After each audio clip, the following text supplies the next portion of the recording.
Hello everyone, welcome to BSP pharmacy. BSP pharmacy में आपका स्वागत है।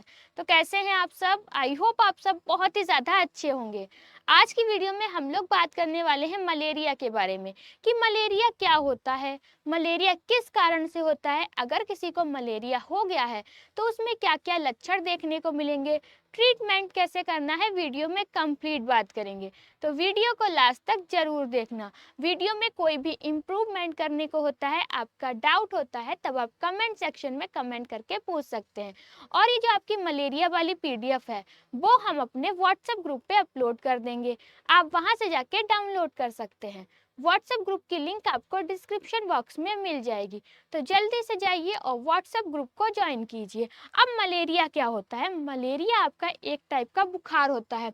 ये बुखार किसके कारण होता है? तो जो आपका ये बुखार होता है या फिर कह सकते हैं मलेरिया होता है, वो प्लाज्मोडियम पैरासाइट की वजह से होता है। किसकी वजह से होता है? पैरासाइट प्लाज्मोडियम की वजह से होता है। अब जो ये पैरासाइट है हमारी बॉडी में घुसता कैसा है, हमारी बॉडी के अंदर जाता कैसे है? तो आपकी इन्फेक्टेड जो मादा एनोफिलीज मच्छर होती है वो क्या करती है? इंसान को काटती है, और काटने के थ्रू ही क्या होता है? वो पैरासाइट हमारे शरीर के अंदर क्या कर जाता है? एंटर कर जाता है। अब जो आपका मलेरिया है उसकी पैथोजेनेसिस क्या है, इटियोलॉजी क्या है, क्लिनिकल मैनिफेस्टेशन क्या है, ट्रीटमेंट क्या है, वीडियो में कंप्लीट डिस्कस करेंगे। उससे पहले हम लोग मलेरिया की डिफिनेशन पढ़ लेते हैं कि मलेरिया क्या है और किस कारण से हो रहा है। ठीक है, तो सबसे पहले डिफिनेशन क्या है आपकी? Malaria is an infectious disease caused by Plasmodium parasites which are transmitted to human through the bite of infected female anopheles mosquitoes। इसमें क्या बताया गया है? जो आपका मलेरिया है, ठीक है, क्या है? मलेरिया है वो एक आपकी इन्फेक्टियस डिजीज है। क्या है? मलेरिया आपकी एक इन्फेक्टियस डिजीज है जो किसके कारण होती है? वो आपकी पैरासाइट्स प्लाज्मोडियम के कारण होती है। मलेरिया किसके कारण होता है? मलेरिया आपका प्लाज्मोडियम पैरासाइट की वजह से होता है। अब जो आपका पैरासाइट है ये हमारी बॉडी के अंदर घुसता कैसे है, हमारी बॉडी के अंदर एंटर कैसे करता है? तो आपकी क्या है? एक इन्फेक्टेड मादा एनोफिलीज मच्छर है। ठीक है, क्या है? एक इन्फेक्टेड मादा एनोफिलीज मच्छर है जिसने कि हमारे इंसान को क्या कर लिया? काट लिया। काटने से ही जो आपका पैरासाइट होगा वो बॉडी के अंदर क्या कर जाएगा? एंटर कर जाएगा। ठीक है, इतना सबको क्लियर हो गया? इसी को हम लोग हिंदी में पढ़ लेते हैं। तो मलेरिया आपका एक संक्रामक बीमारी है। ठीक है, मलेरिया क्या है? आपकी एक संक्रामक बीमारी है जो किसके कारण होती है? प्लाज्मोडियम परजीवी से होती है। किससे होती है? प्लाज्मोडियम परजीवी से होती है। अब जो आपका प्लाज्मोडियम परजीवी मतलब कि पैरासाइट है ये हमारी बॉडी में घुसता कैसे है? यह परजीवी इंसानों में मादा एनोफिलीज मच्छर के काटने से क्या करता है? बॉडी में एंटर कर जाता है। क्लियर सबको? इतना सब कुछ समझ में आ गया जितना बताया कि मलेरिया क्या है? मलेरिया आपकी एक इन्फेक्टियस डिजीज है जो कि आपके किसके कारण होती है? पैरासाइट प्लाज्मोडियम के कारण होती है। अब जो आपका पैरासाइट है वो बॉडी के अंदर कैसे घुसता है? तो कोई मादा एनोफिलीज मच्छर है, उसने इंसान को काटा, उसके थ्रू जो पैरासाइट है वो शरीर के अंदर क्या कर जाएगा? एंटर कर जाएगा। क्लियर? अब उसके बाद हम लोग बात करने वाले हैं आपके इटियोपैथोजेनेसिस की। ये इटियोपैथोजेनेसिस क्या है? इटियोपैथोजेनेसिस जैसे कि कोई भी मलेरिया हुआ है हमको, वो किस कारण से हुआ, हमारी बॉडी में क्या क्या चेंजेस हुए जिसके कारण हमको मलेरिया हुआ, और वो कैसे आगे बढ़ा, ये सब हम लोग पढ़ते हैं इटियोपैथोजेनेसिस के अंदर। तो इटियोपैथोजेनेसिस को भी हम लोग दो पार्ट में डिवाइड कर लेते हैं। दो पार्ट कौन कौन से है? पहला इटियोलॉजी और दूसरा है आपका पैथोजेनेसिस। इटियोलॉजी क्या है, पैथोजेनेसिस क्या है? जैसे कि इटियोलॉजी में हम लोग पढ़ते हैं मलेरिया हमको किस कारण से हुआ। ठीक है, किस कारण से मलेरिया हुआ है वो हम लोग पढ़ेंगे इटियोलॉजी में।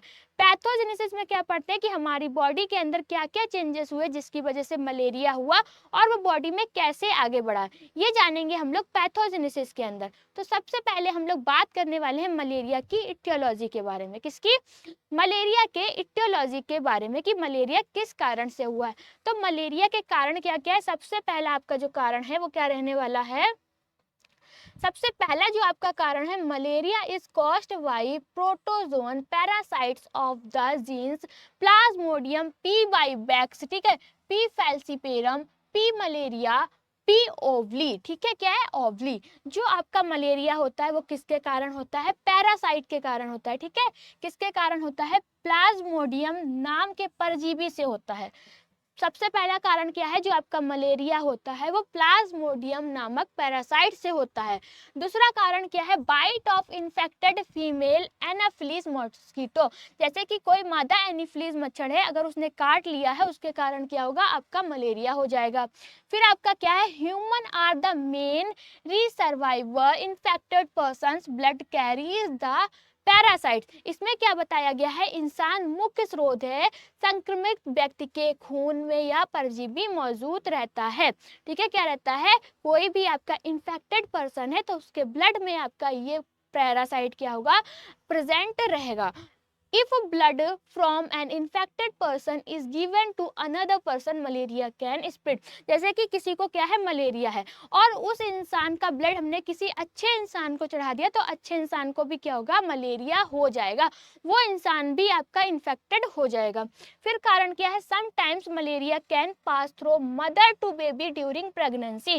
कभी कभार क्या होता है, मलेरिया गर्भवती माँ से बच्चे तक पहुंच जाता है। जैसे कि कोई औरत क्या है, प्रेग्नेंट है और क्या है, उसके मलेरिया है, तो जो वो मलेरिया होगा, जो बच्चा है उस तक क्या होगा, उसके भी मलेरिया हो जाएगा। तो ये सारे के सारे आपके मलेरिया होने के कारण हैं। कारण सबको समझ में आ गया कि मलेरिया का कारण क्या है, मतलब कि इटियोलॉजी सबको क्लियर हो गई होगी। इटियोलॉजी के बाद हम लोग बात करने वाले हैं पैथोजेनेसिस की, कि हमारी बॉडी के अंदर क्या क्या चेंजेस हुए हैं जिसकी वजह से हमको मलेरिया हुआ। ठीक है, और वो हमारी बॉडी में कैसे आगे बढ़ा, ये हम लोग जानते हैं पैथोजेनेसिस के अंदर। सबसे पहले क्या होगा, जो आपका मादा एनाफिलीज मच्छर है, मतलब कि इन्फेक्टेड मादा एनाफिलीज मच्छर है, वो क्या करेगी, इंसान को काटेगी। काटने के थ्रू जो आपके पैरासाइट होंगे वो क्या होंगे, बॉडी के अंदर चले जाएंगे। अब जब पैरासाइट बॉडी के अंदर चले गए तो वो क्या करेंगे, जो आपके स्पोरोजाइटिस है वो क्या होंगे, लीवर तक पहुंचकर कोशिकाओं में जाते हैं। ठीक है, सबसे पहले क्या होगा, जो इन्फेक्टेड मादा एनाफिलीज मच्छर है वो क्या करेगा, इंसान को काटेगा। काटने के बाद वो स्पोरोजाइटिस बनाएगा, मतलब कि वहां से क्या होगी, परजीवी की शुरुआत हो जाएगी। स्पोरोजाइटिस है वो कहाँ छोड़ेगा, खून में छोड़ेगा। अब जो आपके स्पोरोजाइटिस है वो कहाँ चले जाएंगे, वो आपके सेल्स में पहुंच जाएंगे। सेल्स में पहुंचने के बाद वो क्या करेंगे, मेरोजाइटिस बना लेंगे। ठीक है, मेरोजाइटिस बनाने के बाद वो और भी अपनी ग्रोथ करते रहेंगे। ग्रोथ करने के बाद जो आपके मेरोजाइटिस होते हैं वो क्या होते हैं, लीवर से निकलकर कहाँ पहुंच जाएंगे, आरबीसी में पहुंच जाएंगे, और आरबीसी को क्या करेंगे, इन्फेक्ट करेंगे। इन्फेक्ट करने के बाद जो आपकी आरबीसी के अंदर क्या है, सेल है, सेल को क्या करते हैं, तोड़ देते हैं। तोड़ने के बाद जो आपके मेरोजाइटिस है वो बाहर निकल जाते हैं, और इसमें आपको क्या कंडीशन देखने को मिलती है, बहुत तेज बुखार आती है, कपकपी लगता है, पसीना आती है, और एनीमिया जैसी कंडीशन भी देखने को मिलती है। इसी को हम लोग क्या कहते हैं, मलेरिया हो गया। ठीक है, तो आपका जो मलेरिया है उसकी पैथोजेनेसिस क्या है, सबसे पहले क्या होता है, when an infected female Anopheles mosquito bite a human, it inject sporozoites into the blood stream. सबसे पहले एक इन्फेक्टेड मादा एनाफिलीज मच्छर क्या करता है, इंसान के काटता है। काटने के बाद क्या होगा, वो स्पोरोजाइटिस मतलब कि स्पोरोजाइटिस को क्या कर देता है, खून में छोड़ देता है। अब यहीं से आपकी क्या होगी, पैरासाइट्स की शुरुआत होगी, यहीं से आपकी कहानी क्या होती है, शुरू हो जाती है। सबसे पहले एक इन्फेक्टेड मादा एनाफिलीज मच्छर ने क्या किया, इंसान को काटा। काटने के बाद उसने ब्लड में क्या किया, स्पोरोजाइटिस को छोड़ दिया, मतलब कि जो भी आपके परजीवी हैं वहां से बनना स्टार्ट हो जाएंगे। अब स्पोरोजाइटिस को क्या किया, ब्लड में छोड़ दिया। छोड़ने के बाद जो आपके स्पोरोजाइटिस होंगे वो कहाँ पहुंच जाएंगे, लीवर में पहुंच जाएंगे। ठीक है, स्पोरोजाइटिस कहाँ पहुंच गए, आपके लीवर में पहुंच गए। लीवर में पहुंचने के बाद कहाँ पहुंच गए, सेल में पहुंच गए। अब सेल में पहुंचने के बाद जो स्पोरोजाइटिस है वो क्या करेंगे, वो आपके मेरोजाइटिस बनाकर बढ़ने लगेंगे, मतलब कि अपनी ग्रोथ करने लगेंगे। ग्रोथ करने के बाद जो आपका मेरोजाइटिस है वो लीवर से निकल के कहाँ पहुंच जाएगा, आरबीसी में पहुंच जाएगा, और आरबीसी को क्या करेगा, इन्फेक्ट करेगा, मतलब कि आरबीसी को प्रभावित करेगा। आरबीसी की जो सेल है उसको तोड़ देगा। तोड़ने के बाद जो आपके मेरोजाइटिस है वो क्या होंगे, बाहर आ जाएंगे। बाहर आ जाएंगे, उसके बाद आरबीसी फटने से जहरीले पदार्थ निकलते हैं, उसके कारण आपको बुखार देखने को मिलेगा, कपकपी लगेगी, बहुत ज़्यादा पसीना आएगा, एनीमिया जैसी कंडीशन देखने को मिलेंगी। फिर जो आपका प्लाज्मोडियम फैलिसिपेरम है वो क्या करता है, आरबीसी नसों की दीवारों पे चिपक जाता है। ठीक है, आरबीसी को क्या करता है, इन्फेक्ट करता है और आरबीसी नसों की क्या होगी, दीवारों पे चिपक जाती है, ब्लॉकेज बना देती है और दिमाग पर क्या करती है, असर करती है, सेरिब्लर मलेरिया और अंगों को नुकसान पहुंचाती है। ये है आपकी मलेरिया की पैथोजेनेसिस। सबको क्लियर हो गया कि पैथोजेनेसिस क्या होती है और जो मलेरिया की पैथोजेनेसिस है उसमें क्या क्या प्रोसेस होती है। ठीक है, इटियोलॉजी पढ़ चुके हैं और पैथोजेनेसिस भी हम लोग पढ़ चुके हैं। इसके बाद हम लोग बात करने वाले हैं क्लिनिकल मैनिफेस्टेशन की। क्लिनिकल मैनिफेस्टेशन का मतलब क्या होता है आपका, जैसे कि किसी को मलेरिया है या फिर कोई और भी डिजीज हुई है तो उसमें क्या क्या लक्षण देखने को मिलेंगे। तो लक्षण को ही कहते हैं क्लिनिकल मैनिफेस्टेशन, सिम्टम्स को ही क्या कहा जाता है, क्लिनिकल मैनिफेस्टेशन कहा जाता है। अब मलेरिया में क्या क्या लक्षण देखने को मिलेंगे, सबसे पहला लक्षण क्या है, मच्छर के काटने के 10 या 14 दिन बाद लक्षण दिखाई देते हैं। ठीक है, जैसे कि अगर आपको मादा एनोफिलीज मच्छर ने काटा है और आपको मलेरिया हो गया तो आपको स्टार्टिंग में कोई भी लक्षण देखने को नहीं मिलेंगे। काटने के 10 से 14 दिन बाद आपको क्या होंगे, लक्षण देखने को मिलेंगे। अब वो लक्षण क्या क्या होंगे, ठीक है, लक्षण क्या क्या होंगे, सबसे पहले आपका fever with chills and riggers, आपको बहुत तेज बुखार आएगा, बहुत तेज कपकपी लगेगी और कंपकपी लगेगी। ठीक है, फिर क्या, स्वेटिंग, बहुत ज्यादा पसीना आएगा, क्या होगा, बहुत ज्यादा पसीना आएगा। हेडेक एंड बॉडी एक, आपके शरीर में बहुत ज्यादा दर्द होगा और सर में भी क्या होगा, बहुत ही ज्यादा दर्द होगा। नोजिया, वॉमिटिंग, नोजिया क्या है, आपको जैसे जीभ में चलना, ठीक है, उल्टी जैसा लगेगा पर उल्टी नहीं होगी। फिर कभी कभार कंडीशन ऐसी होगी जिसमें कि आपको उल्टी भी होगी। एनीमिया, खून की कमी हो जाएगी, जब आपकी जो आरबीसी है टूटने की वजह से क्या होगी, आपकी खून की कमी हो जाएगी। वीकनेस एंड फटिग, मतलब कि बहुत ज्यादा थकान महसूस होगी और कमजोरी आपको लगेगी। ठीक है, enlargement of spleen and liver, जो आपकी तिल्ली है और लीवर का साइज क्या होगा, बड़ा हो जाएगा। जॉइंटिस, आपको पीलिया हो जाएगा। जब जॉइंटिस होगा तो जॉइंटिस आपके किस ऑर्गन को नुकसान पहुंचाएगा, लीवर को नुकसान पहुंचाएगा। रिस्पायरेटरी डिस्ट्रेस, मतलब कि आपको सांस लेने में भी दिक्कत होगी। तो ये सारे के सारे आपको लक्षण देखने को मिलेंगे। लक्षण क्या क्या देखने को मिलेंगे आपको समझ में आ गया। अगर किसी इन्फेक्टेड मादा एनोफिलीज मच्छर ने आपको काटा है और मलेरिया हो गया तो उससे 10 से 14 दिन बाद आपको कोई भी लक्षण नहीं देखने को मिलेंगे। और आपका डिपेंड किस पे करता है कि लक्षण क्या क्या देखने को मिलेंगे, तो ये डिपेंड करता है कि किस प्लाज्मोडियम के प्रकार पर, मतलब कि किस टाइप के मच्छर ने आपको काटा है। ठीक, क्लियर। उसके बाद क्या क्या लक्षण है, आपको बहुत तेज बुखार आएगा, बहुत तेज कपकपी लगेगी, सर में बहुत ज्यादा दर्द होगा, पूरे शरीर में आपके दर्द होगा, बहुत ज्यादा पसीना आएगा, उल्टी जैसा लगेगा और आपको उल्टी जैसा लगेगा भी, उल्टी भी कभी कभार हो जाएगी। आरबीसी टूटने की वजह से क्या होगा, खून की कमी हो जाएगी, बहुत ज्यादा थकान महसूस होगी, कमजोरी जैसा लगेगी और जो आपकी स्प्लीन है, लीवर है, इसका साइज क्या होगा, बड़ा हो जाएगा, लीवर को नुकसान पहुंचाएगा, आपको जॉइंटिस हो जाएगा, लास्ट में क्या है, सांस लेने में आपको तकलीफ होगी।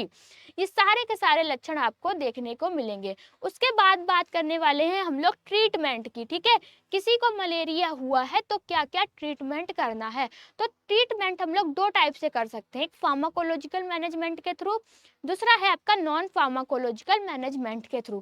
फार्माकोलॉजिकल मैनेजमेंट में क्या होता है, अगर किसी को मलेरिया हुआ है तो उसको कौन कौन सी मेडिसिन दे जिससे कि आपका मलेरिया ठीक हो जाए। नॉन फार्माकोलॉजिकल मैनेजमेंट में क्या होता है, अगर किसी को मलेरिया हुआ है तो कौन कौन सी ऐसे चीजें करें जिससे कि मलेरिया ठीक हो जाए। नॉन फार्माकोलॉजिकल मैनेजमेंट का मतलब होता है कि हम लोग मलेरिया को या फिर कोई और भी डिजीज है तो उसको क्या करेंगे, बिना दवाइयों के ही कंट्रोल करेंगे। ठीक है, क्लियर हो गया सबको। तो अब हम लोग बात करने वाले हैं फार्माकोलॉजिकल मैनेजमेंट की। फार्माकोलॉजिकल मैनेजमेंट में अगर किसी को मलेरिया हुआ है तो कौन कौन सी मेडिसिन देंगे। सबसे पहली आपकी मेडिसिन क्या है, क्लोरोक्यूनिन। ठीक है, कौन सी है, क्लोरोक्यूनिन। ठीक है, use for treatment of sensitive Plasmodium vivax and Plasmodium falciparum. जैसे कि आपका क्या है, जो आपका क्लोरोक्यूनिन मेडिसिन है ये कब दी जाएगी, जब आपको प्लाज्मोडियम वाइवैक्स और सेंसिटिव प्लाज्मोडियम फैलिसिपेरम के इलाज से प्रयोग होती है।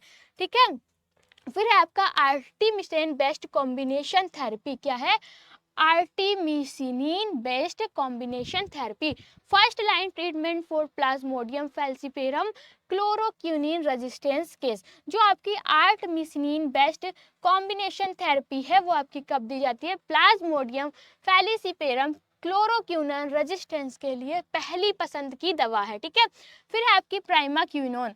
प्राइमाक्विनोन कब यूज की जाती है? Used for radical cure of Plasmodium vivax and to prevent repairs by killing hypnozoites in liver. देखो, जो आपकी प्राइमाक्विनोन है वो कब दी जाती है? प्लाज्मोडियम वाइवेक्स की पूरी तरह इलाज और रीलेपेस रोकने के लिए दी जाती है, क्योंकि यह लीवर के अंदर क्या हुआ है, छुपे हुए जो भी आपके हाइपोनाइजोइटिस है उसको क्या कर देता है? मार देता है।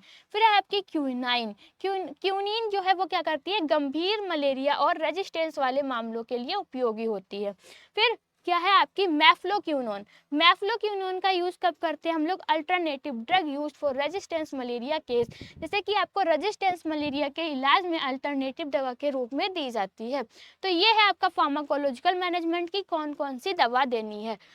उसके बाद हम लोग बात करने वाले हैं नॉन फार्माकोलॉजिकल मैनेजमेंट की। नॉन फार्माकोलॉजिकल मैनेजमेंट में हमने आपको क्या बताया था? अगर किसी को मलेरिया हुआ है या फिर कोई और भी डिजीज हुई है तो क्या करेंगे? बिना मेडिसिन के ही डिजीज को कंट्रोल करते हैं। ठीक है, अगर आपको मलेरिया हुआ है तो हम क्या करेंगे? ऐसी कौन कौन सी चीजें करेंगे, मतलब कि बिना दवाइयों के ही क्या करते हैं? मलेरिया को कंट्रोल करेंगे। तो आपको क्या क्या करना है? सबसे पहले यूज ऑफ मॉस्किटो नेट्स, मतलब कि मच्छरदानी का प्रयोग करना है। सबसे पहला काम क्या है? अगर आपको रात में सोना है तो मच्छरदानी लगा के ही सोना है। ठीक है, sleeping under insecticide treats bed nets to prevent mosquito bites, मतलब कि आपका कीटनाशक लगे मच्छरदानी के नीचे सोना है ताकि मच्छर के काटने से बचा जा सके। अगर आप मच्छरदानी लगा के सोएंगे तो आपको मच्छर नहीं काटेंगे, तो मलेरिया होने के चांसेस भी आपको बहुत ही कम होंगे। दूसरा क्या है? इंडोर रजिस्टल स्प्रेइंग, RS जिसको कहते हैं, मतलब कि इंडोर रेसिडुअल स्प्रेइंग। ठीक है, घर के अंदर कीटनाशक छिड़काव करना ताकि मच्छर मारे जा सके। क्या होता है? मच्छर मारने के लिए एक दवा छिड़की जाती है, उसको क्या करना है? अपने घर के आसपास, घर के अंदर या जब भी आपके आसपास नालियां हैं वहां पर क्या करना है? उस दवा को छिड़कना है। मच्छरों के पनपने की जगह खत्म करना, मतलब कि रुके हुए पानी को हटाना, पानी की टंकी ढकना और नालियों की सफाई करना। ठीक है, यहाँ पर क्या होते हैं? मच्छर ग्रो करते हैं। सबसे ज्यादा मच्छर आपको कहाँ देखने को मिलते हैं? जैसे कि पानी की टंकी है वहां पर, नाली है वहां पर, और आपके रुके हुए पानी, कहीं पे आपका पानी रुक गया है, गड्ढा है वहां पर, तो यहाँ पर आपको सबसे ज्यादा मच्छर देखने को मिलते हैं।